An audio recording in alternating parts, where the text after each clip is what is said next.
Trade, geography आपका environment of Pakistan का chapter number 10 है। ट्रेड हमारे टर्शियरी सेक्टर की एक्टिविटी है, बना बनाया माल खरीद के उसको आगे बेचना है, इसमें किसी किस्म की मैन्युफैक्चरिंग नहीं होती। ठीक है, इस चैप्टर को स्टार्ट करने से पहले कुछ इकोनॉमिक्स की बातें बताऊंगा और उसके बलबूते पे आप ये चैप्टर पूरा समझ जाएंगे। इस चैप्टर को समझाऊंगा नहीं, अब ये सेल्फ स्टडी मोड पे गिर गया आपका। जो जरूरी चीजें बताने वाली बता दूंगा। सबसे पहले, एक इकोनॉमी में, एक मईशत में 3 इकोनॉमिक एजेंट्स होते हैं, कंज्यूमर्स, प्रोड्यूसर्स और तीसरा बता सकते हो, governments. Yes, consumers, producers, governments, या आप कह दो इंडिविजुअल्स। इंडिविजुअल्स, कंज्यूमर्स को आप इंडिविजुअल्स भी कह सकते हो, ठीक है ना, प्राइवेट हाउस होल्ड्स भी कह सकते हो, प्रोड्यूसर्स को आप इन्वेस्टर्स भी कह सकते हो, और गवर्नमेंट तो गवर्नमेंट है। ठीक है, ये 3 इकोनॉमिक एजेंट है। मतलब किसी भी किस्म की इकोनॉमिक एक्टिविटी हो रही है, इकोनॉमिक एक्टिविटी वो कि something of value, something that can be, मतलब that has some monetary value. अब मैं मिसाल के तौर पे अगर मैं अप्रिसिएशन, एप्रिसिएशन को इकोनॉमिक एक्टिविटी नहीं है कि मैं किसी को अप्रिशिएट कर रहा हूँ, किसी के लिए तालियां बजा रहा हूँ, तो क्या वो इकोनॉमिक एक्टिविटी है?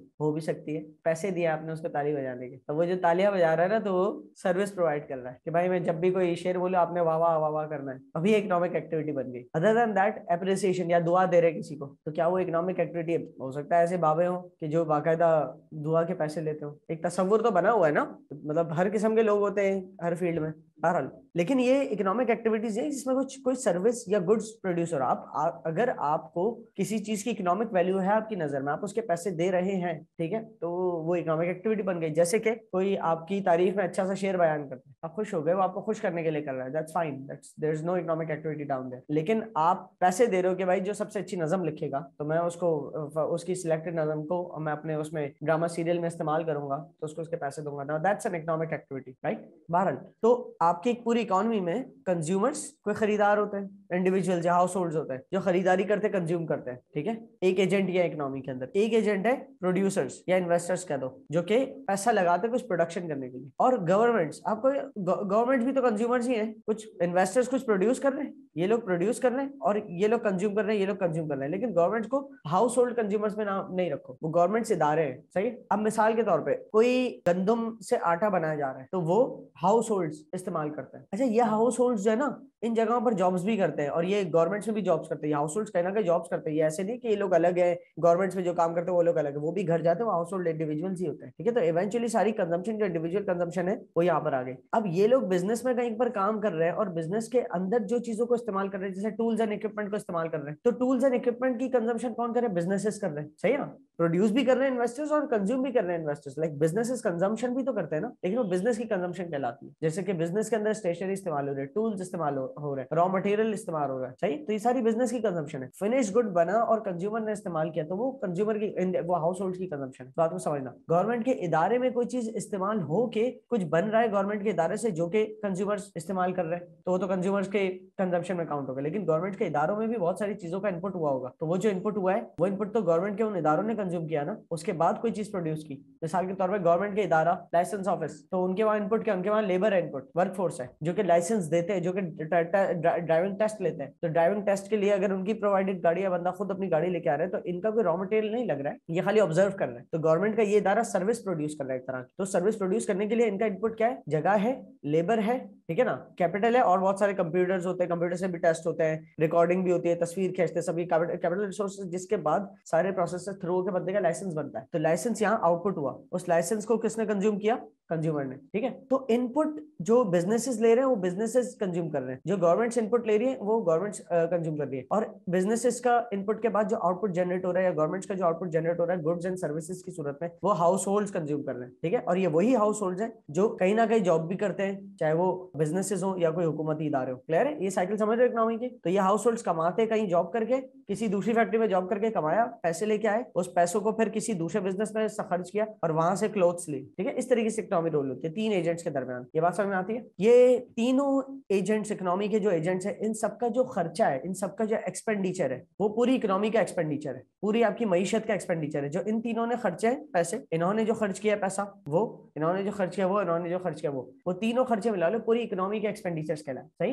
अब कंज्यूमर्स ने जो पैसा खर्च किया है, इसके बदले कुछ इस्तेमाल किया होगा ना, तो कंज्यूमर का किया हुआ खर्च पैसा, लेट्स सपोज कंज्यूमर्स ने पूरे साल में जो है, बहुत कम अमाउंट लिख रहा हूँ, लेकिन $5,000 खर्च किए, बिजनेसेस ने पूरे साल में $3000 खर्च किए, गवर्नमेंट्स ने पूरे साल में $2000 खर्च किए। ये सबके एक्सपेंडिचर्स हैं, ठीक है। ये सबके एक्सपेंडिचर्स मिला लो तो पूरे मुल्क के एक्सपेंडिचर्स आ जाते हैं। अब इन्होंने जो 5000 का एक्सपेंडिचर किया होगा, इसके बदले कुछ गुड्स एंड सर्विसेज कंज्यूम किए होंगे ना। इसी तरीके से इन्होंने 3000 का जो एक्सपेंडिचर किया होगा, इसके बदले कुछ गुड्स एंड सर्विसेज कंज्यूम किए होंगे ना। इन्वेस्टर्स ने भी तो इनपुट लिया होगा ना, लेबर यूज किया होगा तो उसको पैसे गए होंगे, मशीनरी यूज की होगी तो वो खरीदी होगी, सब शामिल है इस $3000 में, ठीक है। इसी तरह गवर्नमेंट ने जो कुछ इस्तेमाल किया होगा तो इसी वजह से गवर्नमेंट का जेब से पैसा गया ना, ठीक है। फिर गवर्नमेंट कमा भी लेती है, जाहिर सी बात है, वो आगे बेच के या बिजनेस आगे बेच के कमा लेते हैं। बट पॉइंट इज कि जो आप कंज्यूम कर रहे हो उसके बदले यकीनन आपने कुछ इस्तेमाल किया है। जितने डॉलर का एक्सपेंडिचर कर रहे हो आप, इसके बदले जरूर आपने कुछ इस्तेमाल किया है। तो ये आपका जो एक्सपेंडिचर है इस बात की गवाही देता है कि इतनी वैल्यू के गुड्स एंड सर्विसेज प्रोड्यूस हुए, क्योंकि आपने खर्चा किया मतलब कुछ प्रोड्यूस हुआ होगा जो आपने इस्तेमाल किया होगा। तो इतनी वैल्यू के गुड्स एंड सर्विसेज प्रोड्यूस हुए, इतनी वैल्यू के गुड्स एंड सर्विसेज प्रोड्यूस हुए और इतनी वैल्यू के गुड्स एंड सर्विसेज प्रोड्यूस हुए। तो मुल्क में टोटल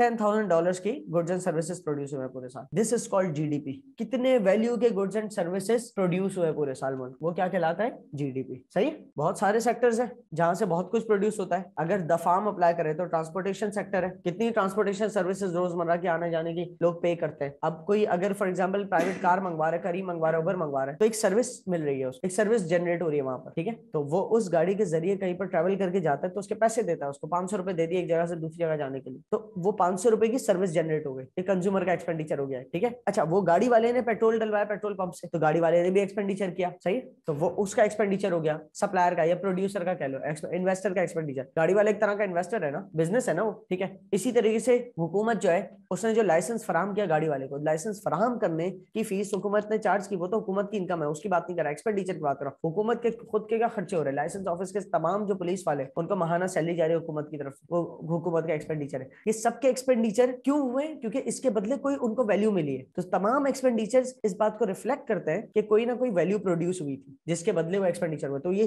तमाम एक्सपेंडिचर्स जितने ही वैल्यू प्रोड्यूस हुई होगी पूरे मुल्क में, ठीक है। तो जीडीपी का एक मतलब इस तरह से हमने देखा कि कितने और कितने सारे सेक्टर्स, रिहाइश, हाउसिंग, एजुकेशन के अंदर कितना खर्चा होता है, फूड्स के इतना खर्चा के अंदर इतना खर्चा होता है, क्लोथिंग के अंदर कितना खर्चा होता है, रिक्रिएशनल एक्टिविटीज, टूरिज्म, पिकनिक्स वगैरह पे कितना खर्चा होता है, मेडिकल एक्सपेंसेस कितने सारे होते हैं। कुछ चीजें जहां पर ज्यादा जिन सेक्टर्स में हमारे खर्चे होते हैं, जिन सेक्टर से वैल्यू प्रोड्यूस होती है, ठीक है। बहुत सारे शादी ब्याह में कितना खर्चा होता है, तो कितनी इकोनॉमिक वैल्यू प्रोड्यूस होती है, सबके एक्सपेंडिचर तमाम मिला दो तो क्या बनता है? जीडीपी। पूरे मुल्क ने पूरे साल कितनी वैल्यू प्रोड्यूस की। और जीडीपी को एक्यूरेटली कैलकुलेट करना इट्स इम्पॉसिबल। किसको पता? और गवर्नमेंट को जीडीपी जो लिख रहा है उनको ये क्या पता कि फॉर एग्जांपल मैंने अभी आपको लेट्स सपोज कोई 4 ट्रिकी क्वेश्चंस करवा दिया और तुमने कहा कि मैं उधर भाई आपको पर क्वेश्चन 200 रुपीज दूंगा, 4 ट्रिकी क्वेश्चन करा दिए तो मैं सॉल्व, तुमने मुझे 800 रुपए दे दिए, किसको पता चला कि तुम्हारे एक्सपेंडिचर हुआ? It's not an easy job to calculate this all. इसका data collection it's not an easy job. और जिस मुल्क की भी जो भी जीडीपी आ रही होती है ना, वो तकरीबन हमेशा अंडर स्टेटेड ही होते हैं, क्योंकि हर बिजनेस रजिस्टर्ड नहीं है, हर एक की इनकम एक्सपेंडिचर पहुंच नहीं रहे गवर्नमेंट तक। चलो ये बात तो हमें क्लियर हो गई, लेकिन स्टिल लेट सपोज के सारी इंफॉर्मेशन पहुंच रही होती तो मुल्क की जीडीपी क्या होती? वो तमाम वैल्यू जो पूरे साल पूरे मुल्क के अंदर प्रोड्यूस हुई है। नेक्स्ट, आपके मैंने कहा 3 इकोनॉमिक एजेंट्स है, कंज्यूमर्स, इन्वेस्टर्स और गवर्नमेंट्स। क्या इसके अलावा भी इकोनॉमिक एजेंट्स हो सकते हैं? आपके मुल्क के तो नहीं हो सकते, आपके मुल्क के बाहर के लोग हो सकते हैं जो आपसे कुछ ना कुछ खरीदे, सही है, या आप अपने मुल्क के अलावा कहीं से कुछ खरीदो, ठीक है। वो अपने ममालिक के कंज्यूमर इन्वेस्टर्स गवर्नमेंट्स होंगे। हमारे मुल्क के जो कंज्यूमर इन्वेस्टर्स और गवर्नमेंट्स हैं, इनके एक्सपेंडिचर के अलावा भी क्या पॉसिबल है कि कोई एक्सपेंडिचर हो? तो आप कहोगे भाई हम तो अपने कंज्यूमर्स का गिन रहे हैं, हमारे इन्वेस्टर्स का गिन रहे हैं, हमारे गवर्नमेंट्स का गिन रहे हैं। तो फिर एक बात बताओ, ये जो एक बिजनेस ए है, बिजनेस ए के पास से जो 5000 टन गंदम बनी है और वो किसी दूसरे मुल्क ने खरीदी है, तो हमारे मुल्क के तो किसी फर्द का एक्सपेंडिचर नहीं है, ये किसी दूसरे मुल्क के बंदे ने खरीदी है तो किसी दूसरे मुल्क के बंदे का एक्सपेंडिचर है। तो अगर हम वो काउंट नहीं करेंगे तो ये प्रोड्यूस तो हमारे मुल्क में ही हुई है ना। जब हमारे मुल्क में प्रोड्यूस हुई है तो जीडीपी का हिस्सा ही नहीं बनेगी हमारी, उसको तो बनाना हमारी जीडीपी का हिस्सा, हमारे मुल्क में प्रोड्यूस हुई है, ये वैल्यू हमारे मुल्क में प्रोड्यूस हुई है ना। लेकिन इस 3 को अगर खाली देखें हम, हमारे कंज्यूमर ने खरीदी है? नहीं। हमारे इन्वेस्टर ने खरीदी है? नहीं। बेची है, खरीदी नहीं हमारे इन्वेस्टर ने। क्या हमारी गवर्नमेंट ने खरीदी है? नहीं। किसने खरीदी? बाहर के किसी बंदे ने खरीदी है। तो हमारे मुल्क की एक्सपोर्ट्स को भी हमें गिनना होगा, ठीक है। हमारे मुल्क की एक्सपोर्ट्स भी, जो हम एक्सपोर्ट्स कर रहे हैं तो किसी, इसका मतलब हमारे मुल्क में वो चीज प्रोड्यूस हुई है जब भी तो एक्सपोर्ट कर रहे हैं, तो हमारे मुल्क की एक्सपोर्ट्स क्या, हमारे मुल्क के एक्सपोर्ट्स को भी ऐड करना होगा इसमें। क्लियर? इन तीन के अलावा हमारे मुल्क के एक्सपोर्ट्स को भी हमें ऐड करना होगा। तो इस तरह तो उजैर भाई हमारे कंज्यूमर्स ने जो एक्सपेंडिचर किया है, हाँ कितने $1000 का, $5000 का, तो वो सारे का सारा जीडीपी का हिसाब में बना दिया। हाँ एक बात बताएं, इसका मतलब क्या है? इसका मतलब ये कि $5000 की वैल्यू के गुड्स हम और सर्विस हमारे मुल्क में प्रोड्यूस होंगे, लेकिन उजैर भाई इसमें से $500 तक तो इम्पोर्ट हुई है, तो नहीं फिर वो माइनस करो, क्योंकि ये हमारे कंज्यूमर ने जो एक्सपेंडिचर किया, या मैंने आपने बाहर से कुछ मंगवाया है तो हमने एक्सपेंडिचर किया ना, हमारा पैसा खर्च हुआ ना, लेकिन वो चीज प्रोड्यूस कहाँ हुई? वो बाहर किसी मुल्क में प्रोड्यूस हुई, हमारे मुल्क में तो प्रोड्यूस नहीं हुई, तो हमारे मुल्क की वैल्यू तो नहीं, हमारे मुल्क में तो प्रोड्यूस नहीं हुई, तो हमारे मुल्क की जीडीपी में नहीं काउंट होनी चाहिए ना। तो बिल्कुल सही, इंपोर्ट्स माइनस कर देते हैं। समझ आई? कंज्यूमर्स का जो एक्सपेंडिचर है प्लस इन्वेस्टर्स का जो एक्सपेंडिचर प्लस गवर्नमेंट का जो एक्सपेंडिचर है, उसके अंदर प्लस बाहर ममालिक के लोग जो हमसे माल खरीद रहे हैं उनका जो एक्सपेंडिचर है, जैसे हम एक्सपोर्ट्स कहते हैं कि हमारे मुल्क से जो माल बाहर जा रहा है, ठीक है, बरामद मतलब जा रहा है, दरआमद मतलब आपके दर पे आ रहा है, इंपोर्ट्स। तो बरामद एक्सपोर्ट्स होती है और दरामद इंपोर्ट होती है। इसी तरीके से आप जो इंपोर्ट करवा रहे हो वो एक्सपेंडिचर आपके मुल्क का तो हुआ है, लेकिन प्रोड्यूस कहीं और हुआ है, तो वो माइनस कर दो। सही, एक्सपोर्ट्स ऐड करो, इंपोर्ट्स माइनस करो, तो हमारी टोटल निकल आती है GDP. This plus this plus this plus exports minus imports, हमारी टोटल क्या निकल आई? जीडीपी। क्लियर हो गई? अच्छा, अब जहां पर बात आ जाती है इंपोर्ट एक्सपोर्ट्स की, इंपोर्ट एक्सपोर्ट्स कहलाती है इंटरनेशनल ट्रेड। क्या? इंटरनेशनल, नेशंस के दरमियान, इंटरनेशनल नेशंस के दरमियान, ठीक है। इंटर स्कूल टूर्नामेंट्स मतलब स्कूल्स के दरमियान, तो इंटर का मतलब दरमियान, इंटरनेशनल। एक होती है नेशनल ट्रेड, वो होती है डोमेस्टिक, मुल्क के अंदर वाली। एक होती है इंटरनेशनल ट्रेड। इंटरनेशनल कौन से होते हैं? Export imports. तो यहाँ पर सवाल पैदा हो जाता है इंटरनेशनल ट्रेड, और जहां इंटरनेशनल ट्रेड का सवाल पैदा हो जाए वहां मुल्क में पैसा आना और मुल्क से पैसा जाने का सवाल पैदा हो जाता है। अगर गंदम मुल्क से गई तो पैसा आएगा, अगर एक्सपोर्ट हुई गंदम तो पैसा आया, और अगर आपने मिसाल के तौर पे कुछ इंपोर्ट किया, लेट सपोज आपने दवाइयां इंपोर्ट की आपके मुल्क में, तो दवाइयां आई, पैसा गया। सही है? पैसा आने और जाने का जो नेट है वो कहलाता है बैलेंस ऑफ पेमेंट। क्या? Balance of payment. आप लोग को समझ में आया अब तक मैं क्या बता रहा हूँ? चलो फिर मुझे बता दो इंटरनेशनल ट्रेड का दूसरा नाम क्या हो सकता है? कोई एक और नाम रखो। Foreign trade.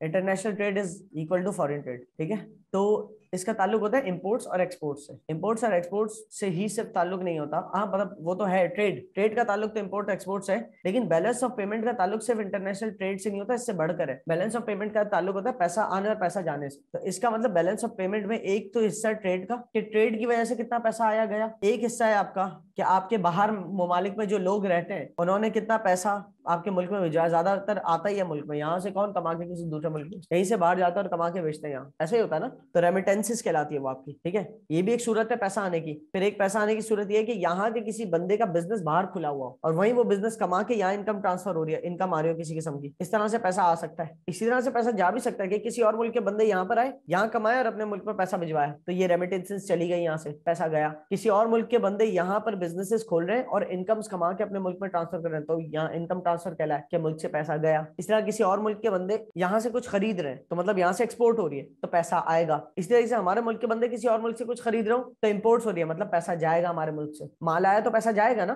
ठीक है। तो बहरहाल इन तीनों सूरतों में पैसा आ या जा सकता है। आ भी सकता है एक्सपोर्ट्स की वजह से और जा सकता है इंपोर्ट्स की वजह से। आ सकता है अगर हमें इनकम किसी दूसरे ममालिक से मिले, जा सकता है अगर हमारे मुल्क से कोई इनकम कमा के दूसरे मुल्क भेजे, आ सकता है कि हमारे मुल्क के लोग किसी दूसरे मुल्क में कमा रहे हो और अपने जमा पूंजी से यहाँ पर पैसा भेजे, ठीक है। और जा सकता है कि किसी दूसरे मुल्क के लोग यहाँ काम कर रहे हो और अपनी जमा पूंजी यहाँ पर जो बनाए वो कि अपने मुल्क भेज दे तो पैसा चला आएगा यहाँ से, ठीक है। ये इनकम और रेमिटेंसेस मिलते जुलते लगेंगे वैसे देखने में फर्स्ट टाइम। खैर, तो ये सूरतें बनती है पैसा आने या जाने की। इसके अलावा भी क्या सूरतें बनती है पैसा आने या जाने की? मुल्क में पैसा आ सकता है, जा सकता है। उधार, यस, आपने वर्ल्ड बैंक से कर्जा लिया, वर्ल्ड बैंक से कर्जा लिया, ये डब्ल्यू भी नहीं लिखता, लोन लिख देता, लोन्स। आपने लोन्स ली है तो पैसा आएगा, लोन्स दी है तो पैसा जाएगा। अच्छा, लोन्स लिए उजैर भाई प्लस क्यों लिख रहे हैं? ये तो उधार है ना भाई, ये उधार है या नहीं है इसको नहीं देखो, पैसा तो आ रहा है ना, पैसा तो आ रहा है ना।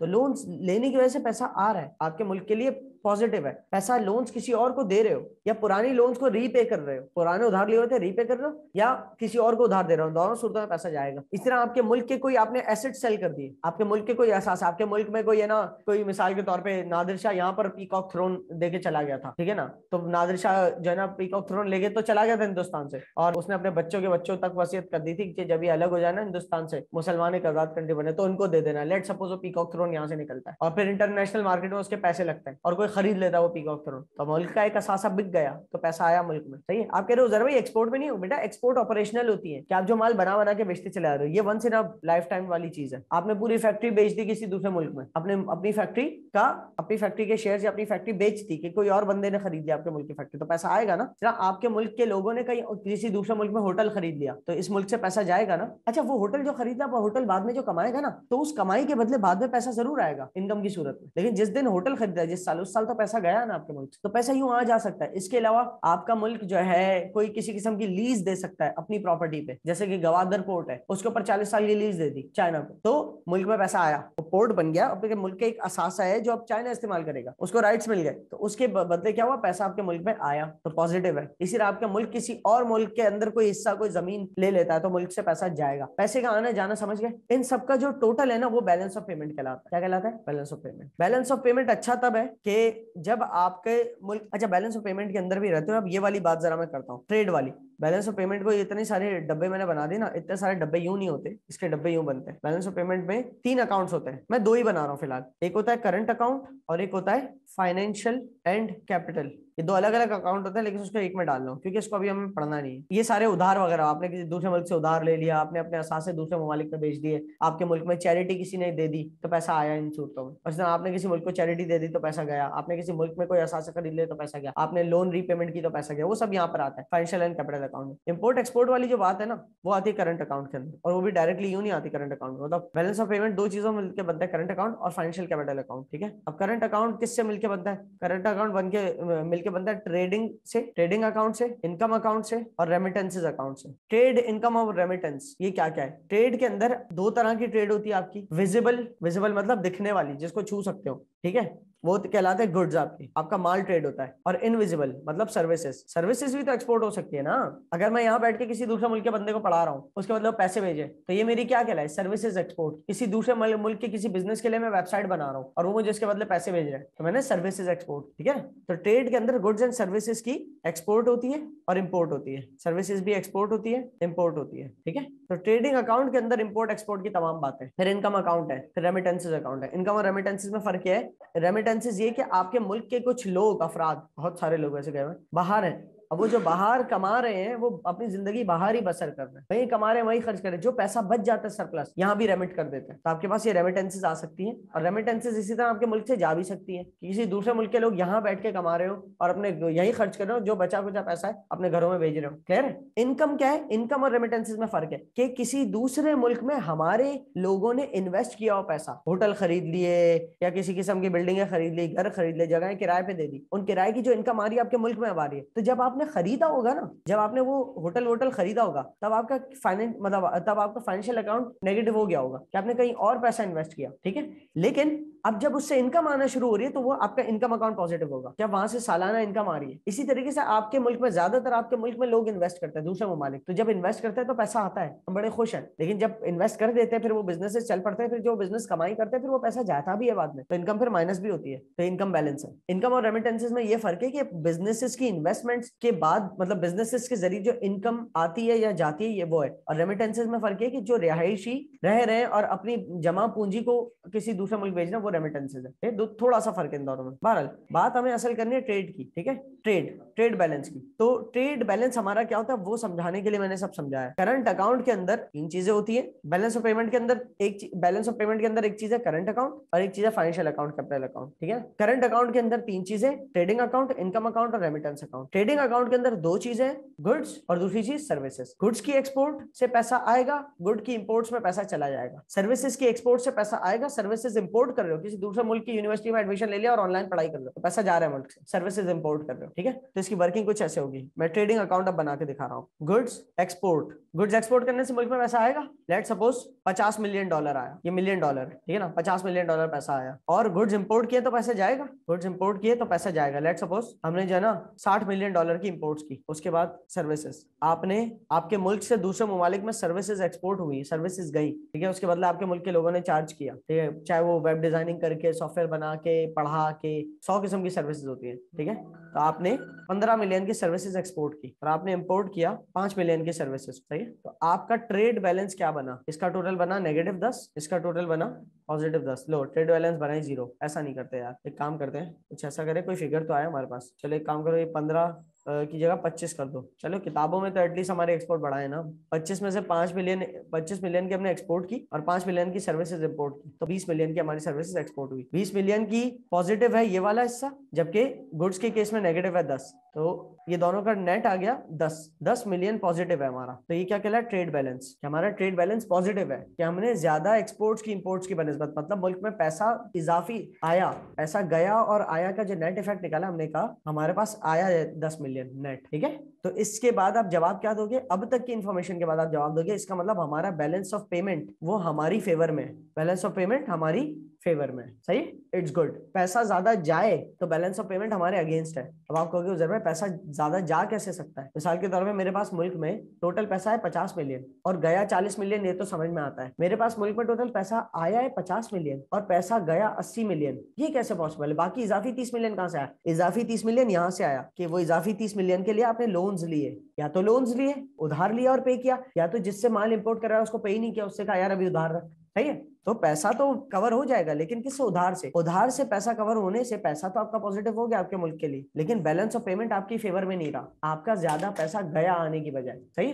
तो बैलेंस ऑफ पेमेंट दोनों सूरतों में हो सकता है, पैसा आया ज्यादा गया कम तो सरप्लस बचा, और पैसा ज्यादा गया और आया कम तो फिर वो डेफिसिट में हो आप, ठीक है, कि आपके ऊपर फिर उधार चढ़ेंगे, इसका मतलब उस पैसे को पूरा करने के लिए। So this was required to understand, और then after the break we will continue with the chapter. This was required to understand the chapter. तो हम कंक्लूड ये करेंगे कि हमारा balance of payment, current account और फाइनेंशियल एंड कैपिटल अकाउंट्स ये एक तराजू की तरह है, ठीक है। करंट अकाउंट के अंदर हमारा ट्रेडिंग अकाउंट है, हमारा इनकम अकाउंट है और हमारा रेमिटेंसेस अकाउंट है। इन दो की आपको इतनी बात करने की जरूरत नहीं, समझने की जरूरत नहीं है वैसे अभी इस पॉइंट ऑफ टाइम पे, प्योर इकोनॉमिक्स के जो है ना ये टॉपिक है। लेकिन इनकम अकाउंट के अंदर अगर पॉजिटिव बड़ा हो और नेगेटिव छोटा हो तो that's a positive for current account. Trading account के अंदर लेट सपोज पॉजिटिव छोटा हो, मतलब कम एक्सपोर्ट्स हो रही है और इंपोर्ट ज्यादा हो रही है, नेगेटिव आपका बड़ा हो तो दैट्स अ नेगेटिव, ठीक है। रेमिटेंसेस अकाउंट के अंदर आपकी पॉजिटिव बड़ा हो और रेमिटेंसेस जो आपके मुल्क से बाहर गई है वो कम हो, मुल्क में ज्यादा आई है तो पॉजिटिव बड़ा मतलब पैसा आया, that's a positive for remittances account. अब लेट सपोज ये -30 है, ये +5 है, ये 10 है प्लस, तो कुल मिला के आपका करंट अकाउंट -15 कहलाया। क्या कहलाया, -15। अब इस -15 को कवर करने के लिए पैसा कहां से आएगा, फाइनेंशियल अकाउंट से, मतलब या तो लोन्स लेंगे। पाकिस्तान IMF के साथ लोन अप्लाई कर रहा है और वो लोन $6 बिलियन की अभी उसके ऊपर बात ही चल रही है। पाकिस्तान ने सऊदी अरेबिया के साथ अभी $3 बिलियन की डील की है लोन की। वो लोन नहीं, मतलब वो एक कॉन्ट्रैक्ट है वो जिसमें उनके साथ ट्रेडिंग भी शुमार है उसके अंदर। बट अगेन ये पैसा आता है तो जाके ये चीज बैलेंस होती है। हमारा मुल्क का करंट अकाउंट डेफिसिट में होता है यूजुअली, क्योंकि हमारी एक्सपोर्ट्स कम है, इंपोर्ट ज्यादा है। तो exports and import, trading account सबसे बड़ा कॉन्स्टिट्यूएंट होता है यूजुअली हमारे करंट अकाउंट का। इंपोर्ट और एक्सपोर्ट सबसे बड़ी फिगर्स होती है। इसके अलावा इनकम भी हो सकती है कि अगर आपने मुल्क किसी और मुल्क में इन्वेस्टमेंट किया तो वहां से पैसा आ रहा है, या आपके मुल्क में किसी ने इन्वेस्टमेंट किया तो यहाँ से पैसा जा रहा है, तो इन दोनों का जो बैलेंस है वो बहरहाल सबसे बड़ा जो कॉन्स्टिट्यूएंट है वो ट्रेडिंग बैलेंस है। तो अक्सर ट्रेड बैलेंस को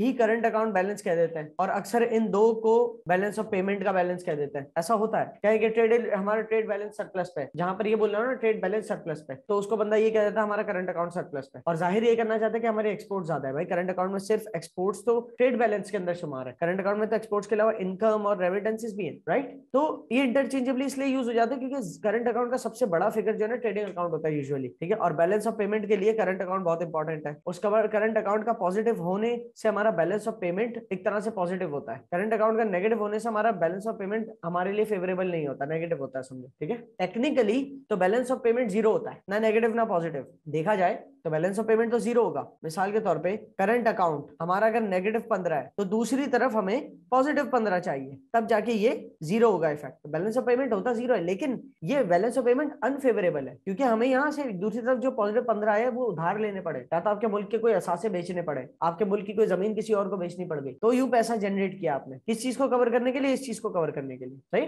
तो बैलेंस ऑफ पेमेंट तो जीरो ही होगा। इसी तरीके से आपके मुल्क का करंट अकाउंट सरप्लस पे है, आपके मुल्क का करंट अकाउंट सरप्लस पे है, ज्यादा एक्सपोर्ट्स हुई है, तो वो जो सरप्लस है ये यहाँ से माइनस होकर रिजर्व्स में कन्वर्ट हो जाएगा, ठीक है। ये यहाँ से -15 हो जाएगा क्योंकि रिजर्व्स में चला जाएगा। हमारे पास जो पैसा ज्यादा आ गया ना, ज्यादा पैसा आने से हमारे रिजर्व्स में चला गया, समझ आ रही है। तो ये भी जीरो ही बनता है इवेंचुअली। बट पॉइंट इज कि हमारा असल जो चीज है ना वो करंट अकाउंट है, कि करंट अकाउंट हमारा कितना पॉजिटिव या नेगेटिव है। पॉजिटिव है तो मतलब हमारे एक्सपोर्ट ज्यादा हुई, क्योंकि करंट अकाउंट का सबसे बड़ा फिगर होता है ट्रेडिंग अकाउंट का। ट्रेडिंग अकाउंट में सबसे ज्यादा इंपॉर्टेंट चीज होती है एक्सपोर्ट, ठीक है। अगर नेगेटिव है तो नेगेटिव होने की वजह क्या हो सकती है, इंपोर्ट्स हो सकती है। तो करंट अकाउंट नेगेटिव होने की वजह, क्योंकि हमारा ट्रेडिंग अकाउंट नेगेटिव होगा। ट्रेडिंग अकाउंट नेगेटिव होने की वजह क्या हो सकती है, हमने इंपोर्ट ज्यादा किया, इंपोर्ट ज्यादा किया तो पैसा ज्यादा गया। क्लियर, ये बात क्लियर हो गई ना दोनों तरफ से। अब आते हैं चैप्टर के ऊपर। हम ट्रेड से बेनिफिट कैसे कर सकते हैं। हम ट्रेड से ऐसे बेनिफिट कर सकते हैं कि कोई हम किसी चीज को बनाने में अच्छा है, हमारा मुल्क किसी कंडीशंस के लिए अच्छा है और दूसरा मुल्क किसी और कंडीशंस के लिए अच्छा है, ठीक है। मिसाल के तौर पर किसी ठंडे मुल्क से आपने ट्रेड कर ली कि भाई आप हमें जो है ना पोलर बेयर फराम करो और हम आपको सोलर पावर फराम करेंगे। ऐसे आप कुल्फी दो, हम आपको सोलर पावर दे रहे हैं। कैन हैपन ना। हम आपको मछली दे रहे हैं because we are with the coast, हम आपको मछली दे रहे हैं और आप हमें लकड़ी फराम करो। तो किसी के वहां फॉरेस्ट्री है और हमारे वहां कोस्ट है, तो ये ट्रेडिंग, क्योंकि आपकी ज्योग्राफी इस तरह की है कि आपके वहां जो है वो दूसरे मुल्क में नहीं, दूसरे मुल्क में जो आपके मुल्क में नहीं, तो ट्रेड हो जाएगी। इसके अलावा ट्रेड इसलिए होती है स्पेशलाइजेशन की वजह से। कुछ मुल्क है जो हाई टेक कंपनीज जिनमें बहुत ज्यादा है, जो टेक्नोलॉजी के अंदर बहुत इंप्रूव्ड है, डेवलप्ड है, लेकिन उनके वहां बेसिक नीड्स के आइटम नहीं बनते, तो अपने टेक्नोलॉजिकल आइटम्स एक्सपोर्ट करते हैं और फूड इंपोर्ट करते हैं, जैसे वीट, राइस और ये सारी चीजें इंपोर्ट करते हैं। तो इस वजह से, इसके अलावा साथ में स्पेशलाइजेशन भी एक वजह होती है कि कोई मुल्क है किसी चीज में अच्छा है, आप भी गंदम उगा सकते हैं, लेकिन कोई दूसरा मुल्क है वो और अच्छी गंदम उगा सकता है, तो आपने वहां से गंदम इंपोर्ट कर ली। और आप अच्छे किस्म, आप कॉटन उगाने में अच्छे हो, तो आप उन जमीनों पर गंदम मत उगाओ, आप कॉटन उगाओ, क्योंकि आप कॉटन आप बहुत अच्छी उगा लेते हो, आप स्पेशलाइज्ड उसमें हो, तो आप कॉटन उगाओ सिर्फ अपनी सारी जमीनों में, और अगला सारी जमीनों में गंदम उगाए। फिर जितनी आपको गंदम चाहिए आप ले लो और उसको जितनी कॉटन चाहिए उसके बदले कॉटन दे दो। तो ये हो गया ट्रेड। क्लियर है। स्पेशलाइजेशन की वजह से ट्रेड की जाती है, फॉरेन ट्रेड मतलब ट्रेड की जाती है स्पेशलाइजेशन की वजह से। पहले तो दो बंदे एक दूसरे के साथ क्यों ट्रेड करते हैं कि कोई एक चीज में अच्छा है, मैं दूसरी चीज में अच्छा हूं, तो दोनों ट्रेड कर लेता हूं। फिर पूरे मुल्क भी आपस में ट्रेड करते हैं, एक दो बंदे जैसे करते हैं, पूरे मुल्क भी आपस में इसी बेसिस पे ट्रेड करते हैं। एक मुल्क जिन चीजों में अच्छा है वो उन चीजों को ओवर प्रोड्यूस करके एक्सपोर्ट करता है, सरप्लस प्रोड्यूस करता है, मतलब जितनी रिक्वायरमेंट है उससे ऊपर प्रोड्यूस करता है, एक्सपोर्ट करता है, और दूसरे मुल्क से वो चीज ले लेता है जो उसने नहीं बनाई। ठीक है, यहाँ पर पॉइंट्स लिखे हुए ट्रेड के कि स्पेशलाइजेशन है आपकी किसी एक मुल्क की या किसी एक बंदे की ट्रेड की मिसाल दे रहा है, अभी मुल्क पे नहीं जा रहा, यहाँ तो फिलहाल एक फर्द एक चीज में स्पेशलाइज है, दूसरा दूसरी चीज में, तो दोनों आपस में ट्रेड कर लेते हैं। इसने इसको पैसे दिए, इससे बोरी ले ली, फिर ये बोरी इस्तेमाल की इसने जाके, ठीक है ना। अच्छा, इसने ये जो ब्लू कमीज वाले इसने पैसे कहाँ से बनाए होंगे, इसने भी कुछ सेल किया होगा, क्योंकि बार्टर सिस्टम का दौर तो नहीं है ना, तो पैसे के बदले चीज आती है, बार्टर सिस्टम में चीज के बदले चीज होती है। तो स्पेशलाइजेशन किसी की किसी में, किसी की किसी चीज में, तो दोनों जिस चीज में स्पेशलाइज है वो चीज प्रोड्यूस करके आपस में ट्रेड कर लेते हैं। एक वजह ये है ट्रेड। दूसरी, यूटिलाइजेशन ऑफ डोमेस्टिक रिसोर्सेज। एक ट्रेड की वजह यह है कि भाई आप अपनी जरूरत के हिसाब से प्रोड्यूस करके यूज कर लेते हो, इसके अलावा इजाफी प्रोड्यूस करके एक्सपोर्ट भी तो कर सकते हो, अपनी डोमेस्टिक रिसोर्सेज को इस्तेमाल करके और प्रोड्यूस कर लो और एक्सपोर्ट कर लो। ऑल्दो इसके नुकसान भी हैं, आप ओवर प्रोड्यूस कर लोगे तो सस्टेनेबल नहीं रहेगी आपकी कंट्री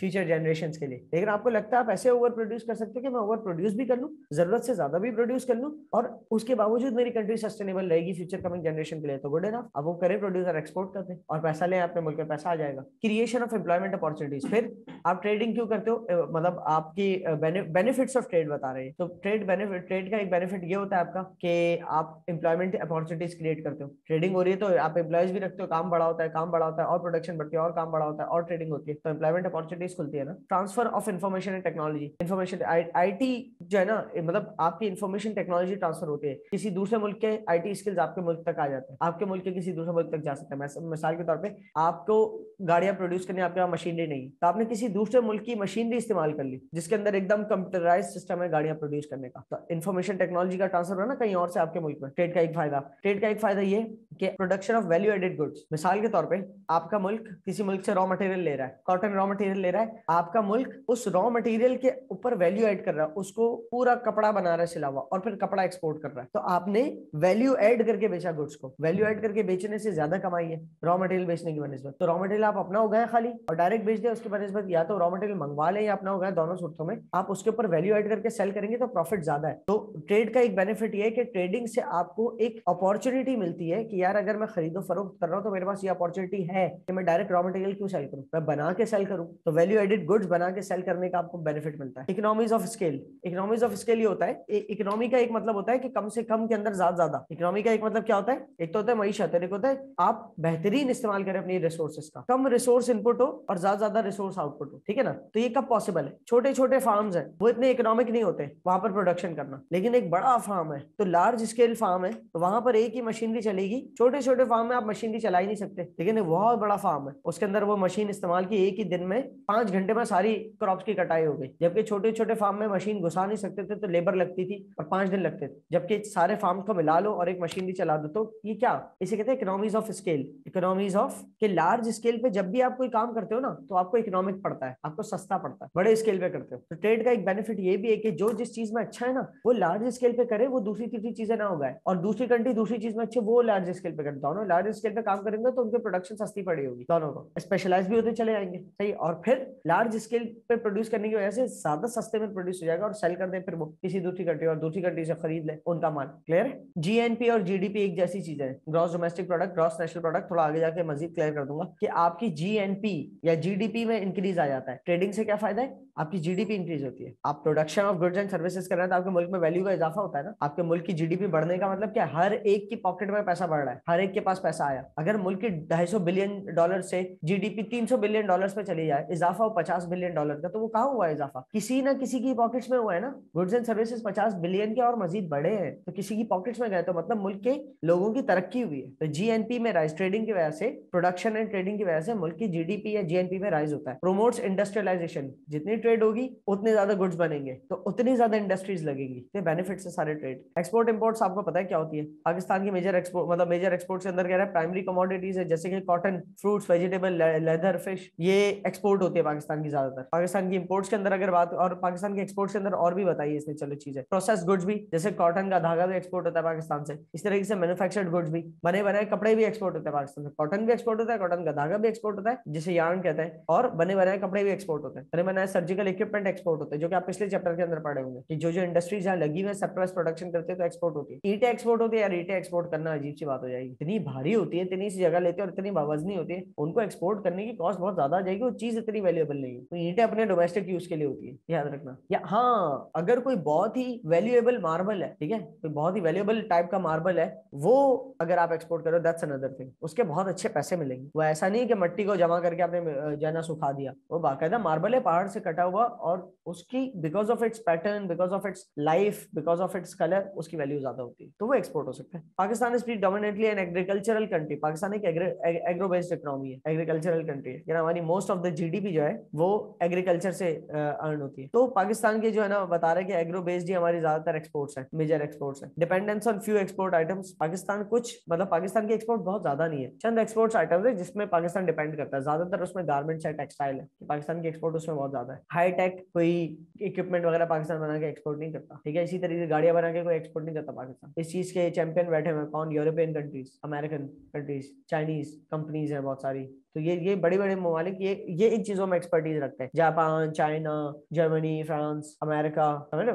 तो ये बिग जो टाइकून्स है गाड़ियां एक्सपोर्ट कर रहे हैं, बना के ट्रांसपोर्टेशन इंडस्ट्री का सामान एक्सपोर्ट कर रहे हैं। चाइना तो almost, China few items export नहीं करता, चाइना बहुत आइटम्स एक्सपोर्ट करता है, पूरी दुनिया की फैक्ट्री है समझो चाइना। यहाँ पर economic classification of export, Pakistan की एक्सपोर्ट्स की इकोनॉमिक क्लासिफिकेशन दी है 2011-12 तक, 1974 से 75, 84 से 85, 94 से 95, 2004 से 5, 2007 से 8, 2011 से 12, मतलब 10-10 साल के पीरियड का बताया, और आगे 5-5 साल के पीरियड का बताया कि हमारी एक्सपोर्ट प्रोसेस, प्राइमरी कमोडिटीज की कितनी एक्सपोर्ट्स है, प्रोसेस गुड्स की कितनी है, और मैन्युफैक्चर्ड की कितनी है। प्राइमरी कमोडिटीज क्या है? कॉटन। प्रोसेस्ड क्या है? कॉटन का यार्न। और मैन्युफैक्चर्ड फिनिश गुड क्या है? कपड़ा। प्राइमरी गुड क्या है? Oil, crude oil. प्रोसेस्ड क्या है कि उसको अलग अलग दर्जों के अंदर डिवाइड किया हुआ है। और फिनिश गुड क्या है? पेट्रोल, क्योंकि उसके बाद मतलब अलग अलग दर्जों में डिस्टिलेशन टावर में डिवाइड होने के बाद भी तो पेट्रोल में भी शायद कोई प्रोसेस होता हो तो फाइनल प्रोडक्ट बनता हो। तो क्रूड ऑयल के ऊपर जो प्रोसेसेस होते हैं वो डिस्टिलेशन टावर के जो रिफाइनरीज के अंदर थे, तो प्रोसेसेस है, वो प्रोसेस गुड्स निकलते हैं वहां से। फिर वो प्रोसेस के बाद रिफाइंड जो निकलता है ना फाइनल, वो फाइनल प्रोडक्ट्स। तो 3 तरह के प्राइमरी कमोडिटीज होती हैं जो बिल्कुल नेचुरल रिसोर्सेज से निकले,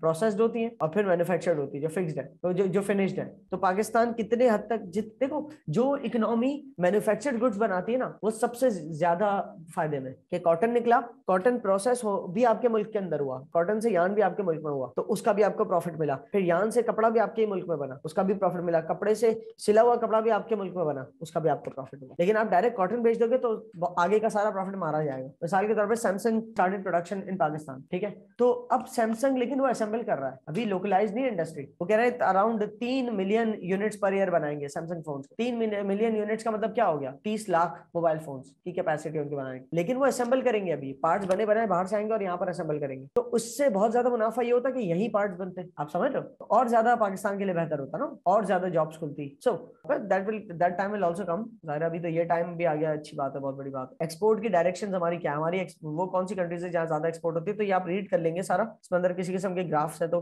जैसे इकोनॉमिक क्लासिफिकेशन ऑफ एक्सपोर्ट्स के अंदर जो ये हमने पढ़ा ना, उसी का इसने ग्राफ बना दिया कि प्राइमरी एक्सपोर्ट्स हमारी 48% और 18%, मतलब 1974 से 1975 तक हमारे प्राइमरी गुड्स ज्यादा एक्सपोर्ट होते थे, मतलब रॉ मटेरियल टाइप के गुड्स। पिंक बार जो है ना, वो 2011-12 के फिगर्स है, और ब्लू बार जो है वो 1974 के फिगर्स है। तो आज से तकरीबन 2012 की नजर से देखें तो 2012 की नजर से 30 साल पहले, 35 साल पहले तक, 2012 से 35 साल पहले क्या होता था कि आपके प्राइमरी गुड्स की एक्सपोर्ट्स बहुत थी, आपके प्रोसेस गुड्स की एक्सपोर्ट्स कम थी, और आपके मैन्युफैक्चर्ड गुड्स की भी एक्सपोर्ट्स थी। फिर 30-35 साल बाद क्या फर्क हुआ, इतनी तरक्की हो गई, इतनी इंडस्ट्रीज खुल गई कि आपकी जो प्राइमरी गुड्स है ना, वो डायरेक्ट एक्सपोर्ट नहीं हो जाता है, वो प्रोसेस होता है, प्रोसेस होने के बाद मैन्युफैक्चर्ड गुड्स जो है वो एक्सपोर्ट होता है। इसको नहीं बेच देते हम डायरेक्टली, इसको अगले प्रोसेस में गिराते हैं, वो भी बहुत कम एक्सपोर्ट करते हैं, प्रोसेस गुड्स भी बहुत कम एक्सपोर्ट करते हैं। प्रोसेस गुड्स के भी बाद मैन्युफैक्चर पूरा करके ज्यादा एक्सपोर्ट किया जा रहा है, और यही मुल्क के लिए फायदेमंद है। लेकिन ये किन चीजों में, जिन जिन गुड्स में पाकिस्तान एक्सपोर्ट करता है, खाली उन गुड्स की बात हो रही है। तो पाकिस्तान की एक्सपोर्ट, तो मतलब बना बनाया सिला सिलाया कपड़ा से बने बनाए तौलिए, बने बनाए पायदानी, बने बनाए बेडशीट, पाकिस्तान ज्यादा एक्सपोर्ट करता है बनिस्बत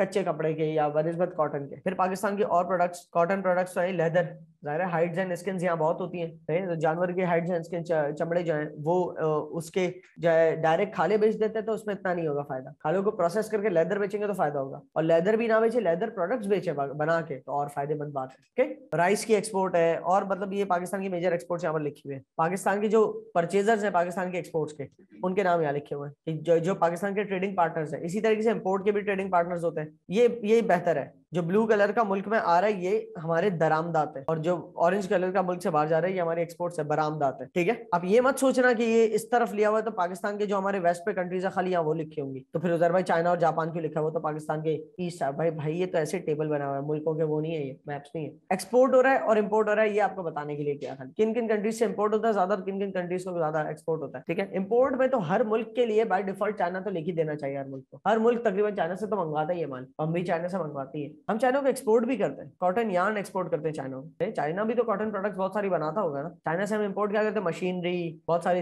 मतलब स्टेशनरी आइटम्स, या बहुत सारे इलेक्ट्रिक अप्लायंसेज, बेतहाशा टॉयज, हमारी डेली होम अप्लायंसेज, और बहुत किस्म की चीजें इंपोर्ट करते हैं चाइना से, और यूके से, जापान से, मलेशिया से, इन सारी जगहों से हमारी इंपोर्ट से। सारे हमारे ट्रेडिंग पार्टनर्स कहलाते हैं, जैसे जिनके साथ हम फॉरेन ट्रेड करते हैं। तो फिर इंपोर्ट्स की भी आपको यहाँ पर जो है ना क्या कहते हैं डिटेल्स दी हुई है। सिंथेटिक का लफ्ज आ जाए ना, सिंथेटिक का मतलब आर्टिफिशियली मेड, सिंथेटिक फाइबर्स मतलब वो जो कि आर्टिफिशियली मेड कपड़े होते हैं, या मतलब वो किसी अलग प्रोसेस से बनते हैं, डायरेक्टली ऐसा नहीं है कि कॉटन से डायरेक्टली बन गए वो। जिसका जो नेचुरल प्रोसेस होता है उसके अंदर किसी किस्म का आर्टिफिशियल प्रोसेस मिला दो, वो सिंथेटिक कहलाता है। ठीक है, तो बहुत सारा सिंथेटिक मटेरियल जो है ना वो पाकिस्तान को इंपोर्ट करना पड़ता है। डायरेक्शन ऑफ इंपोर्ट्स, मतलब इंपोर्ट्स हमारी कहाँ कहाँ से होती है, यहाँ पर वही नाम लिखे हुए आएंगे सारे, सऊदी अरब, कुवैत। और अरब से क्या होता है, सऊदी अरब से क्या एक चीज इंपोर्ट होती होगी ज्यादा, तेल, इसका खोपरे का तेल, petroleum. Yes, you guys know this. Okay, value added भी आप लोग समझते हो कि रॉ मटेरियल जो आता है उसके ऊपर जितने प्रोसेस करके उसको फिनिश गुड बनाते हो तो वैल्यू एडेड गुड कहलाता है। वैल्यू एडेड गुड बनाना ज्यादा फायदेमंद है, उसमें ज्यादा मुनाफा, राइट। सारे प्रोसेस आपने ही कर लिए तो हर प्रोसेस में आपको मुनाफा हुआ। जीडीपी, जीएनपी मैं खाली थ्रू कर रहा हूँ कि अब आपको जिसमें मसला आ सकता है। जीडीपी और जीएनपी एक तरह की चीज है दोनों, बस एक छोटा सा फर्क है, छोटा सा फर्क है, वो मैं आपको बताता हूँ। उसको बताने के लिए मैं काम करता हूँ, पहले सब इरेज कर देता हूँ। जीडीपी सब इरेज नहीं करना चाहता मुझे। ये हमारा पाकिस्तान है, ये पाकिस्तान का नक्शा है, येलो लाइन नजर आ रही होगी। बताओ क्या क्या अपने मुल्क में करना है। बहरहाल ठीक है, ये आगे तक सर पाकिस्तान का अभी करंट नक्शा तो ऐसा है कि आगे का खुला छोड़ दिया, ये हिस्सा तो खाली छोड़ दिया है हमारा ऑफिशियल मैप में, आगे का एग्जैक्टली क्लियर नहीं है कहाँ तक है। सही भाई, ये है नक्शा हमारा अभी ऑफिशियल। तो पाकिस्तान के नक्शे के अंदर, यहाँ पाकिस्तान के अंदर जो जो बन रहा है सिर्फ वो अगर आप गिनते हो तो आपकी ग्रॉस डोमेस्टिक प्रोडक्ट है। ठीक है, लेकिन आप ये गिनना चाहते हो कि पाकिस्तान के लोग के क्या क्या बना रहे हैं, तो फिर आप जो दूसरे ममालिक में काम करने करने वाले लोग हैं वो भी जो वैल्यू प्रोड्यूस कर रहे हैं उन सबकी भी प्रोडक्शंस शामिल कर लो। तो आपके नेशनल जो बना रहे हैं है ना, बाउंड्रीज के अंदर आपकी जो बन रहा है वो आपकी ग्रॉस डोमेस्टिक प्रोडक्ट है, चाहे जिस भी मुल्क का बंदा बना रहा हो, आपके मुल्क के अंदर बन रहा है तो जीडीपी में काउंट होगा। जबकि जीएनपी क्या है, आपके मुल्क के लोग, आपकी कौम जो प्रोड्यूस कर रही है, आपके मुल्क के जो नेशनल्स हैं वो जो प्रोड्यूस कर रहे हैं वो उनकी वैल्यू प्रोड्यूस्ड ऐड कर दो तो वो जीएनपी कहलाती है। मतलब जीडीपी और जीएनपी के अंदर सिंपल फर्क ये है कि विद इन बॉर्डर की खाली वैल्यू सारी प्रोड्यूस्ड को काउंट करो तो जीडीपी, और सारे पाकिस्तान के नेशनल जो बना रहे उसको काउंट करो तो जीएनपी। अब जीडीपी से जीएनपी पे जाना हो, जीडीपी से हमें जीएनपी निकालनी हो, ग्रॉस डोमेस्टिक प्रोडक्ट से ग्रॉस नेशनल प्रोडक्ट निकालनी हो, तो gross domestic product let's suppose हमारी $50,000 है। इस $50,000 के अंदर हम ऐड कर देंगे वो तमाम वैल्यू जो कि हमारे मुल्क के लोग पाकिस्तानी दूसरे ममालिक में रह के वो कर रहे हैं, मतलब वैल्यू ऐड कर रहे हैं, मतलब अपने गुड्स एंड सर्विसेज बेच रहे हैं, जो भी वैल्यू ऐड कर रहे हैं पूरे वर्ल्ड की इकोनॉमी में। तो लेट्स सपोज उसकी टोटल वैल्यू बनती है $10,000। तो फिर जब ये कर रहे हो तो फिर वो भी लेस करो जो आपके मुल्क के अंदर दूसरे मुल्क के लोग आए हुए हैं और वो कमा रहे हैं, वो भी लेस करो। फिर लेट्स सपोज वो 8,000 है तो आपकी जीएनपी बनी $52,000। तो भाई तो क्या फर्क है, विद इन द बॉर्डर चाहे जो भी मुल्क का बंदा हो आपके बॉर्डर्स के अंदर बना रहा है तो जीडीपी में काउंट होगा, जबकि जीएनपी में आपके मुल्क का बंदा हो चाहे कहीं भी बना रहा है सिर्फ वो काउंट होगा। तो आपके मुल्क के अंदर रहते हुए कोई चीज, कोई गुड्स एंड सर्विसेज प्रोड्यूस कर रहा है जो आपके मुल्क का नहीं है, ठीक है, वो अपने मुल्क पैसा भिजवा देगा अपना, तो वो आपके मुल्क की जीएनपी में काउंट होगा। इसी तरीके से आपके मुल्क के वो लोग जो दूसरे ममालिक गुड्स एंड सर्विसेज प्रोड्यूस करके आपके मुल्क में भिजवा रहे हैं पैसा, तो आपके मुल्क के नेशनल्स ने दिया ना, तो नेशनल प्रोडक्ट में काउंट होगा, राइट। ये एक फर्क है जीडीपी जीएनपी का। तो ये आपके बुक में आएगा, आपने रीड करना है। GNP means the total monetary value of all goods and services produced by the resources owned by the citizens of the country. आपकी कंट्री के सिटीजंस जो है जहां भी रिसोर्सेज ओन करते हैं और उससे कुछ कमा रहे हैं तो आपके जीएनपी में काउंट होगा। फिर आपके मुल्क की जीएनपी में वो काउंट नहीं होगा कि जो आपके नॉन सिटीजंस पाकिस्तान में रहते हुए कोई चीज ओन करते हैं और वो जिससे वैल्यू प्रोड्यूस कर रहे हैं तो वो तो उनके मुल्क की जीएनपी में काउंट होगा, आपके मुल्क की जीएनपी में काउंट नहीं होगा। ये भी बात याद रखना। How GDP is different from GNP समझ जाओगे आप पढ़ के। ट्रेड रूट्स क्या क्या है, बाय लैंड है, बाय सी है, बाय एयर भी होता है, एयर ट्रैवल भी तो होता है ना। ऐसा थोड़ी जहां भी चाहे जहाज चला दे, किसी मुल्क के ऊपर से गुजर रहा होगा वो जहाज ना गिरा दे आपका। अगर आपने परमिशन नहीं दी भी आपके मुल्क को किसी और मुल्क में तो आप उसके ऊपर से जहाज नहीं लेके जा सकते। इंडिया पाकिस्तान के ऊपर से जहाज नहीं लेके जा सकता, पाकिस्तान इंडिया के ऊपर से जहाज नहीं लेके जा सकता, उसको कोई दूसरा ट्रेड रूट फॉलो करना पड़ेगा, सही है। इसकी भी परमिशन दी जाती है। तो आपका एयर ट्रेवल का भी रूट होता है, लैंड का भी होता है, सी का भी होता है, सही। ट्रेड रूट्स के अंदर जो है आपका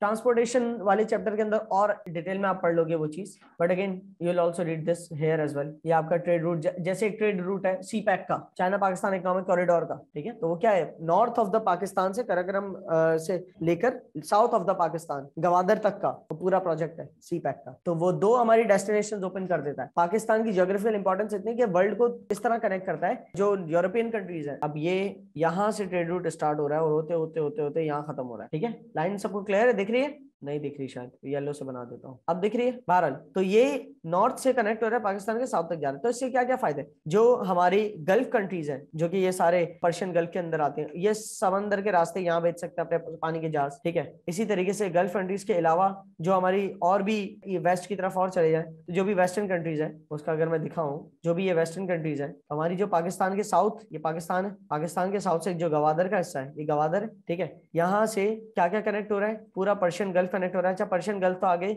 बंद है इसीलिए गल्फ कहलाता है, ये 3 तरफ जमीन है बीच में पानी है, तो ये यहाँ से कराची के पोर्ट तक चीज आ रही है। इसके अलावा हमारे गल्फ ऑफ एडन से होता हुआ, रेड सी से होता हुआ बीच में यहाँ पर क्या है यहाँ एक एरिया जहाँ से पानी की शिप्स चली आती हैं और मेडिटेरेनियन सी तक चली आती हैं। तो बहुत ही डिटेल में कवर हुआ है। बीच में एक कैनाल आता है जिसका नाम है सुएज कैनाल, बहुत ही डिटेल में शुरू का लेक्चर, पहली क्लास, वो पहला चैप्टर जो था उसके जो सारी डिटेलिंग 1 महीने तक की थी वो इन्हीं बातों को लेकर तो थी सारी। तो आपको दिख रहा है यहाँ पानी खत्म हो रहा है, लेकिन नहीं, ये बीच में सुएज कैनाल जा रहा है पूरा। अगर जूम करेंगे तो हमें नजर आएगा पूरा सुएज कैनाल पानी का बना हुआ है और ये मैन मेड स्ट्रक्चर है। कैनाल बना हुआ है मतलब मैन मेड स्ट्रक्चर है, यहाँ से शिप्स जाती हैं और कनेक्ट हो जाती है कहां पर, मेडिटेरेनियन सी तक का ये पूरा कैनाल बना हुआ है। ये मेडिटेरेनियन सी है और मेडिटेरेनियन सी के आसपास कौन कौन सी कंट्रीज है, ऊपर यूरोपियन कंट्रीज और नीचे अफ्रीकन कंट्रीज है। मेडिटेरेनियन सी जो है बीच में ये है, ठीक है, ये हमारा मेडिटेरेनियन सी का एरिया, तो उसके नीचे ये सारी अफ्रीकन कंट्रीज है जबकि ऊपर सारी यूरोपियन कंट्रीज है। और मेडिटेरेनियन सी से भी अगर हमें बाहर निकलना हो किस रास्ते निकलते हैं, स्ट्रेट ऑफ जिब्राल्टर। ये स्ट्रेट है, ये मैन मेड स्ट्रक्चर नहीं है, कैनाल नहीं, नेचुरल है। स्ट्रेट मतलब नैरो, 2 जमीन के दरमियान जो नैरो वाटर बॉडी होती है, इतनी बहुत वाइड होती है, नैरो नहीं है, ये तो बहुत वाइड है, बहुत सारे कश्ते चले जाते हैं। फिर यहाँ से होता हुआ मेडिटेरेनियन सी कहां कनेक्ट हो जाता है, कौन सा ओशन है ये, हाँ अटलांटिक ओशन। कौन सा है ये, अटलांटिक ओशन में कनेक्ट हो जाता है। तो अटलांटिक ओशन के जरिए फिर कहाँ कनेक्ट हो सकते हो आप? अमेरिकन कंट्रीज में। अमेरिकन कंट्रीज कौन कौन सी है? ऊपर वाली जो है वो नॉर्थ अमेरिकन है और नीचे वाली साउथ अमेरिकन। आप समझ रहे हो? तो फायदा क्या हो रहा है ये इतना सब करने का? इतना सब करने का फायदा ये हो रहा है कि आपको पूरा यहाँ से नीचे से घूम के नहीं आना पड़ रहा। अगर बीच में मेडिटेरेनियन सी को कनेक्ट करने के मतलब फॉर एग्जांपल, और अगर मैं और थोड़ा डिटेल में बताऊं, यूरोपियन कंट्री को यहाँ पर कोई यूरोपियन कंट्री है, उसको चाइना के साथ ट्रेडिंग करनी है। तो अगर बीच में लेट्स सपोज स्ट्रेट नहीं होती, स्ट्रेट तो चलो नेचुरल है, सुएज कैनाल नहीं होता, तो यूरोपियन कंट्री को पहले तो पूरा नीचे से अफ्रीका से घूम के जाना पड़ता, क्योंकि बीच में सुएज कैनाल ही नहीं है, नीचे से शिप पूरा अफ्रीका से घूम के जाती। तो ये मेहरबानी सुएज कैनाल ने कर दी कि मेडिटेरियन के सी के अंदर घुसो और यहाँ सुएज कैनाल के रास्ते आ जाओ, ठीक है। लेकिन सुएज कैनाल के रास्ते होते हुए, रेड सी के होते हुए यहाँ तक आ गए। उसके बाद चाइना तो अभी भी बहुत दूर है। चाइना तो ये रहा बीच में, यहाँ पर है चाइना, ये पूरा चाइना, ये एरिया चाइना। तो अब क्या करेंगे? अगर यहाँ पाकिस्तान से रूट नहीं होता चाइना तक, तो ये सी से पूरा वही शिप घूम के नीचे से जाती और चाइना के इस तरफ जाके चाइना की जो कोस्ट आ रही है यहाँ कनेक्ट होती। बहुत लंबा रास्ता हो जाता, महीनों लग जाते, लेकिन चाइना ने शॉर्टकट निकाल लिया पाकिस्तान के रास्ते। तो पाकिस्तान के लिए वो बेटर है कि पाकिस्तान की ज्योग्राफिकल इंपॉर्टेंस है। चाइना पाकिस्तान से कनेक्ट हो रहा है और वो जमीन के रास्ते, रोड के रास्ते ही एक ही दफा में शिप लोड कर रहा है। यहाँ शिप लोड की और जो सामान लेके जाना है अरब कंट्रीज में, अरब में चला गया। जो सामान लेके जाना है यूरोपियन कंट्रीज में, वो रेड सी से होता हुआ मेडिटेरियन सी यूरोपियन कंट्रीज में। जो उससे भी आगे लेके जाना है अमेरिकन कंट्रीज में, तो मेडिटेरियन से भी फर्दर गए, स्ट्रेट ऑफ जिब्राल्टर से क्रॉस होकर अटलांटिक क्रॉस होकर अमेरिकन कंट्रीज में चला गया। अंडरस्टूड? इसी तरीके से पाकिस्तान वजह बनता है सेंट्रल एशिया से कनेक्ट करने के लिए। सेंट्रल एशिया ये वाला है जो पाकिस्तान के नॉर्थ पे सारा, जिसमें रशिया का साउथ लगता है, ताजिकिस्तान, उज्बेकिस्तान, ये सारा सेंट्रल एशिया कहलाता है, ठीक है। ये पूरा हिस्सा सेंट्रल एशिया का है जो पाकिस्तान के ऊपर है। तो सेंट्रल एशिया से कनेक्ट करता है पाकिस्तान किसको? यूरोपियन कंट्रीज को और सबको। वैसे तो यूरोपियन कंट्रीज जो है बाय लैंड अगर कनेक्ट करना चाहे सेंट्रल एशिया से तो भी एक रूट है, लेकिन लंबा चौड़ा है। सी से ये है कि सस्ता पड़ता है शिप के अंदर जरिए। तो जो यूरोपियन कंट्रीज है वो अपने जहाज लोड करके रेड सी के जरिए पाकिस्तान के पोर्ट तक भिजवा देती है। अगर तो पाकिस्तान से नॉर्थ की तरफ तक कनेक्ट हो सकते हो आप। तो पाकिस्तान के जो ट्रेडिंग इंपॉर्टेंस, ज्योग्राफिकल इंपॉर्टेंस भी है, सही है कि माल आ जा सकता है पाकिस्तान के जरिए। ये इस हवाले से आपको सारे जो है ना आगे तक बताएंगे, ठीक है। यहाँ पे जो भी इंफॉर्मेशन पाकिस्तान की ज्योग्राफिक इंपॉर्टेंस के ट्रेड रूट्स के हवाले से दे रहे हैं। अच्छा जी, फिर बैलेंस ऑफ पेमेंट की बात आ जाती है। यार ये तो एक नई चीज आ गई। अच्छा, इसने क्या कहा? बैलेंस ऑफ पेमेंट ये होती है कि एक्सपोर्ट्स में से इंपोर्ट्स माइनस कर दो। कितनी कोरी बात की, एक्सपोर्ट्स में से इंपोर्ट माइनस करो, ये तो ट्रेडिंग बैलेंस होता है, बैलेंस ऑफ पेमेंट नहीं होती, बैलेंस ऑफ ट्रेड होता है। और balance of trade, income balance और रेमिटेंसेस, इन तीनों के बैलेंसेस को मिला के बनता है करंट अकाउंट बैलेंस। और करंट अकाउंट बैलेंस और financial and capital account balance का जो नेट इफेक्ट होता है वो होता है बैलेंस ऑफ पेमेंट। लेकिन मैंने कहा ना कि क्योंकि बैलेंस ऑफ पेमेंट का बड़ा कॉन्स्टिट्यूएंट जो है ना, सबसे बड़ा मतलब मेजर चीज है, वो क्या है? Current account. और करंट अकाउंट के लिए मेजर चीज क्या है? Trading account. और ट्रेडिंग अकाउंट के लिए मेजर चीज है इम्पोर्ट एक्सपोर्ट। तो इसीलिए करंट अकाउंट को ट्रेडिंग अकाउंट के नाम से वो कर देते हैं कि ट्रेडिंग अकाउंट की जगह करंट अकाउंट का नाम यूज कर लेते हैं, और कभी करंट अकाउंट की जगह बैलेंस ऑफ पेमेंट का यूज कर लेते हैं। तो इस वजह से बैलेंस ऑफ पेमेंट जो है आपके इम्पोर्ट एक्सपोर्ट के लिए बैलेंस ऑफ पेमेंट का यूज कर लेते हैं नाम। तो ये इस चीज पे घबराना मत, ये तो पूरा प्रोसेस है, मैंने समझा दिया पूरा, ठीक है। एक्सपोर्ट्स अगर आपकी हल्की है, देखो तराजू ऊपर है, एक्सपोर्ट्स ऊपर है, हल्की है, इंपोर्ट्स नीचे है, इंपोर्ट्स वजनी है, तो मतलब पैसा ज्यादा गया होगा मुल्क से, इंपोर्ट ज्यादा होंगे तो पैसा गया होगा मुल्क से, पैसा मुल्क से ज्यादा गया होगा तो आपका बैलेंस ऑफ पेमेंट नेगेटिव होगा। बैलेंस ऑफ पेमेंट होता तो जीरो है, लेकिन वो नॉट फेवरेबल होगा, नेगेटिव होगा, मतलब उधारों से फिर कवर करना पड़ेगा आपको वो पैसा उधार ले लेके, ये उससे मुराद है बैलेंस ऑफ पेमेंट नेगेटिव होने से, ठीक है। बहरहाल ये balance of payment why is there negative balance of payment कह दो कि सिंपल, इंपोर्ट ज्यादा एक्सपोर्ट कम है, इंपोर्ट ज्यादा एक्सपोर्ट कम है, तो आपके मुल्क से पैसा ज्यादा गया, मुल्क से ज्यादा पैसा गया तो बैलेंस ऑफ पेमेंट नेगेटिव हो गया। ये पूरा उसके बारे में यहाँ तक है। फिर आ जाते हैं एक्सपोर्ट प्रोसेसिंग जोन्स पे। एक्सपोर्ट प्रोसेसिंग जोन्स और इसी के हवाले से आगे ट्रेड बैरियर्स, फिर ट्रेडिंग ब्लॉक्स, ठीक है, ये और वर्ल्ड ट्रेड ऑर्गेनाइजेशन, सही है, जो भी वर्ल्ड ट्रेड ऑर्गेनाइजेशन, इसी तरह trade development authority of Pakistan, ये जो है ना 3-4 एरियाज रह गए, इसको फिर हम इंशाल्लाह ऑनवर्ड्स कवर करेंगे हमारी नेक्स्ट क्लास के अंदर। यहाँ क्लास एंड होती है, आधा कर लिया हमने चैप्टर एक्सपोर्ट प्रोसेसिंग जोन से पहले तक।